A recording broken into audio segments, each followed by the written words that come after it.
ऐसे एक पैगंबर और बादशाह का जिक्र करूंगा जिनके हुक्म के ताबे सिर्फ इंसान ही नहीं बल्कि जानवर, परिंदे, देव, जिन्नात, यहां तक कि हवा भी रहती थी। जमीन के सबसे बड़े बादशाह और अल्लाह के पैगंबर हजरत सुलेमान अलैहिस्सलाम एक दिन अपने शाही तख्त पर बैठे हुए थे। उस समय मल्लिका बिल्किस वहां हाजिर हुई और बहुत ही अदब के साथ अर्ज करने लगी, ए अल्लाह के नबी हजरत सुलेमान अलैहिस्सलाम, आप अक्सर अपने इस उड़ने वाले तख्त के जरिए जमीन के एक कोने से दूसरे कोने तक सफर करते रहते हैं। अगर आप मुझे भी इस उड़ने वाले तख्त पर सवार करके इस दुनिया के अलग अलग मकामात और अल्लाह पाक की अजीबोगरीब मखलूकात का राज दिखा देते तो मेरी जिंदगी बरकत वाली हो जाती। मलिका बिल्किस की यह बात सुनकर हजरत सुलेमान अलैहिस्सलाम कुछ देर खामोश रहे और फिर फरमाया, अगर अल्लाह चाहे तो यकीनन आपकी यह तमन्ना पूरी हो जाएगी।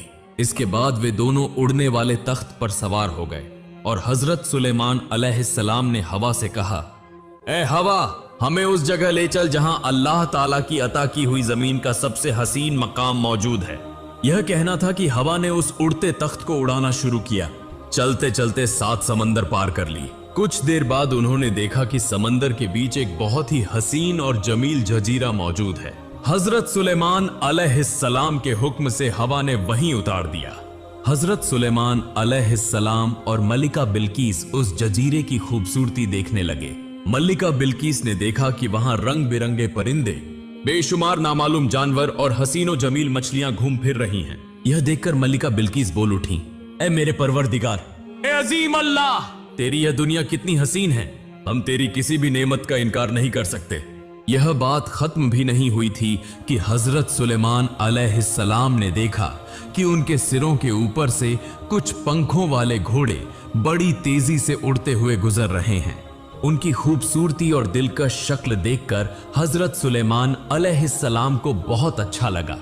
वह उन घोड़ों को देखने के लिए लगातार निगाहें जमाए रहे, मगर देखते ही देखते वह पंखों वाले घोड़े इतनी तेजी से उनकी निगाहों से ओझल हो गए कि कहीं दिखाई न दिए। तब हजरत सुलेमान अलैहिस्सलाम ने फरमाया, आप यहां जरा इंतजार कीजिए, मैं अल्लाह की इस हसीन मखलूक को देखकर आता हूं। यह कहकर वह उड़ते तख्त के साथ उन घोड़ों के पीछे जाने लगे, लेकिन घोड़ों की रफ्तार इतनी तेज थी कि वह अचानक कहीं गायब हो गए और फिर दिखाई न दिए।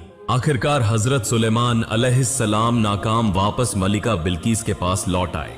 फिर दोनों उड़ते तख्त के जरिए दोबारा शाही दरबार में वापस आ गए। अगले दिन हजरत सुलेमान अलैहिस्सलाम दरबार में अपने मुअज्जज अलिमा और अहले दानिश के साथ बैठे गुफ्तगू कर रहे थे।